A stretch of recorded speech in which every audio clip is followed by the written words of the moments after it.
Many people have all sorts of ideas about what a life well spent looks like. And in terms of this, some people want to have you pursue wealth. That the person who ends up being most productive, the person who serves others in a fashion whereby really good and excellent things happen and take place, that this is the good that a life well spent should have. And I do believe that being productive, and I do believe that having a good work ethic is useful and excellent, and it's not something that I would criticize. But I don't think that that's the ultimate thing that we pursue, is that the one who dies with the most toys wins. Likewise, other people believe that to end up having personal accomplishment is the very best thing about the life that we have. And I understand that, and I understand how maximizing the gifting, maximizing the talent you have, maximizing what you've been given can end up being fruitful and can end up being effective. But likewise, I don't necessarily think that having the greatest level of accomplishment is the most important thing in the life that we have. And some books that in certain quarters are somewhat more ignored in Scripture include Proverbs, include Ecclesiastes, and include what's called the wisdom literature in the Hebrew Scriptures. And what ends up happening in the Proverbs is it talks about how to live a righteous and a moral life, and a life that is worth living. And there is a great deal going on in Proverbs where it warns people not to fall into areas of sin, not to fall into areas of moral shortcuts, not to fall into areas of, instead of pursuing the long term in a fashion which is going to be righteous and which is going to be just and which is going to build a house and build a family and build a life that's well lived.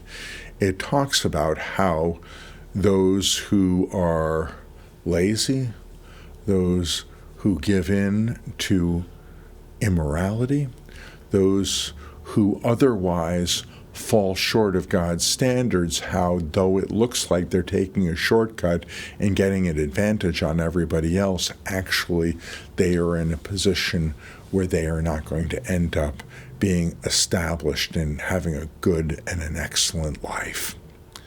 And likewise in Ecclesiastes, there's an understanding that's written, it is believed, by the most wealthy king of his generation and of his era. And he talks about how it is a good thing if you end up having a family. It's a good thing if you can enjoy the shelter that you have, the food that you have, the blessing that God gives, and that it is sufficient and it is enough if God ends up providing for you and you have a life in which you can enjoy what God is providing, what God is giving, and what God has made for us. I hope that those of you who are part of my generation, who are older and who have white hair and who have lived a life, are pleased about the choices that you've made. I'm hoping that those who have lived this life, who look back and go, some of the choices that I have made are not the choices that I would do if I get a do-over. I hope that you will draw close to the Lord and that you will find comfort in Him. I hope also that those who have felt that they've been cheated out of things, whether it's through their own actions and behaviors or whether it's through circumstances that were beyond their control as they perceived it, I hope that you will end up approaching the Lord and seeking good and excellent and wonderful things.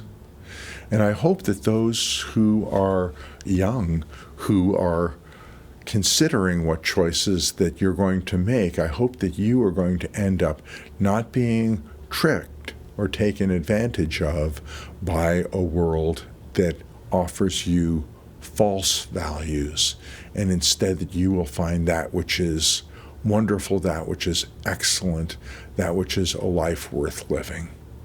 And in terms of a life worth living, I just want to encourage you, if you have choice and if you have opportunity, finding a person to covenant to and to commit to and to make a life with, that is excellent and wonderful. If you are of an age where you have fertility and where you have covenant and commitment with someone else, I've never met a parent who was sorry about the number of kids that they had. Creating humanity, creating life, taking on the responsibility of bringing life into this world in covenant and community, and then taking on the responsibility of raising children is delightful. My wife and I used to joke as our kids were little, and we would look at all that was going on around us, and it was exhausting, and it was a lot of energy, and sometimes it seemed like it took more than we actually had to do it and to do it well. But we would look at the kids, we would look at each other, and we would joke. And the joke that we would tell would be this: kids are like M&Ms. You can't have just one. So creating an environment, creating a place where there is love, where there is joy, where there's reciprocity, where you get to practice your character on another human being, you get to love without limit, and you get to rely on God to make up for the deficit that is in you character-wise so that you can have an amazing life. If you get that, that's wonderful. Likewise, if you have that sort of covenant, that sort of community, and you get to bring new life into this by bringing children into the world, or if you get a chance or an opportunity to adopt or foster, if you get an opportunity to mentor. In many cases, sometimes people end up finding those who are younger than them and they care for them in a fashion which isn't exactly parenting, but takes a lot of the same skills that parenting does. Whatever you do, this opportunity to take your life to invest in someone else's life, it's magnificent. It's wonderful.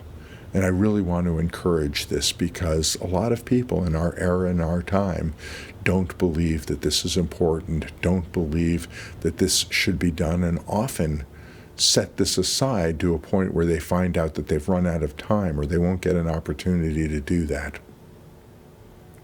Don't be tricked into being someone who is